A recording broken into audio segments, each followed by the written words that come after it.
Success is not easy. അതുകൊണ്ടാണ് എല്ലാവരും വിജയിക്കാത്തത്. പലരും അവൻ്റെ ആഗ്രഹങ്ങളും അഭിലാഷങ്ങളും മറ്റും മണ്ണണിഞ്ഞ് പോവുക ചെയ്യുക.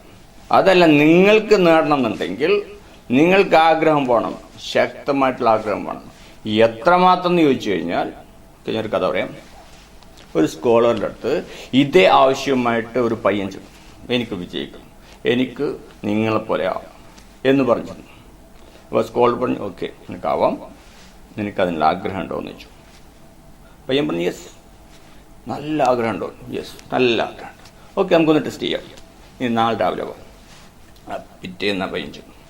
അങ്ങനെ സ്കോളർ ഈ പയ്യനെയും കൂട്ടിയിട്ട് കുളിക്കാൻ വിട്ടു. അങ്ങനെ കുളത്തിൽ ഇറങ്ങിയ സമയത്ത് സ്കോളർ എന്ത് ചോദിച്ചാൽ ഈ പയ്യൻ്റെ കഴുത്ത് പിടിച്ച് വെള്ളത്തിൽ അങ്ങ് മുക്കി പിടിച്ചു. എത്രത്തോളം എന്ന് ചോദിച്ചു കഴിഞ്ഞാൽ ഇനിയും പിടിച്ചാൽ തട്ടിപ്പോകും. ഇനിയും പിടിച്ച തട്ടിപ്പോകുന്നുള്ള പോയിന്റ് എത്തിക്കഴിഞ്ഞപ്പോൾ കൊണ്ട് വിട്ടു. ആ പയ്യൻ ശ്വാസത്തിനും വേണ്ടി വെള്ളത്തിൻ്റെ മുകളിൽ നിന്ന് പൊന്തി ഇങ്ങോട്ട് വന്നു. ആ സമയത്ത് ഈ സ്കോളർ പറഞ്ഞു, നിനക്ക് വിജയിക്കണമെന്നുണ്ടെങ്കിൽ നിനക്ക് ആഗ്രഹമാണ്. എത്രത്തോളം എന്ന് വെച്ചാൽ നീ വെള്ളത്തിൻ്റെ അടിയിൽ നിന്നപ്പോൾ നീ ശ്വാസത്തിന് വേണ്ടി എത്രമാത്രം ആഗ്രഹിച്ചോ അത്രമാത്രം ആഗ്രഹം നിനക്ക് വേണം. അത് നിനക്കുണ്ടെങ്കിൽ മാത്രമേ നിനക്ക് വിജയിക്കാൻ പറ്റുള്ളൂ. അപ്പോൾ വിജയം എന്ന് പറഞ്ഞാൽ ഞാൻ പറഞ്ഞില്ലേ, ഇറ്റ്സ് നോട്ട് ഈസി. നമ്മൾ ആ മനക്കരുത്ത് അതേ തയ്യാറാക്കി വെക്കണം. ഒരുപാട് പരീക്ഷണങ്ങളുണ്ടാവും. നമ്മൾ ഉപേക്ഷിക്കും, എല്ലാം ഉപേക്ഷിക്കും എന്ന് തോന്നുന്ന അത്ര ഇങ്ങനെ ഒരു ഉപേക്ഷിച്ച് ഓടിയിരുന്നെങ്കിൽ ഒരിക്കലും എഡിസണ് ഇലക്ട്രിക് ബൾബ് കണ്ടുപിടിക്കാൻ കഴിയില്ലായിരുന്നു. എഡിസൺ പറഞ്ഞത് 10,000 പ്രാവശ്യം ശ്രമിച്ചിട്ടാണ് ഇലക്ട്രിക് ബൾബ് കണ്ടുപിടിച്ചതെന്ന് പറഞ്ഞത്.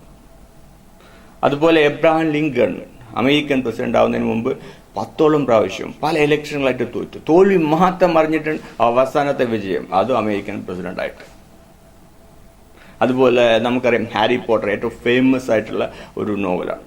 ഇത് പബ്ലിഷേഴ്സ് 12 പ്രാവശ്യത്തിലധികം ഡസൻസ് ഓഫ് ടൈംസ് റിജക്ട് ചെയ്തു എന്നാണ് പറയുന്നത്. എന്നിട്ടും JK റോളിംഗ് വിശ്വാസം വിട്ടില്ല.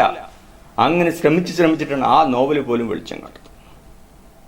പിന്നെ നിങ്ങൾക്കറിയാലോ വിൽമാർ റുഡോൾഫ് എന്ന ഡോക്ടർമാർ വിദ്യ എഴുതി കുട്ടി നടക്കില്ല, കേവലം കാലുകൊണ്ട് നടക്കില്ല എന്ന കുട്ടി വലുതായപ്പോ ഒളിമ്പിക്സ് മെഡൽ നേടി. ഹൗ? എങ്ങനെ? മനക്കരുത്ത് വേണമെന്നുള്ള അതിയായ ആഗ്രഹം, പരീക്ഷണങ്ങളിൽ മുന്നിൽ പതറാത്ത മനസ്സ്. ഈ രീതിയിൽ നമുക്ക് നമ്മുടെ മനസ്സും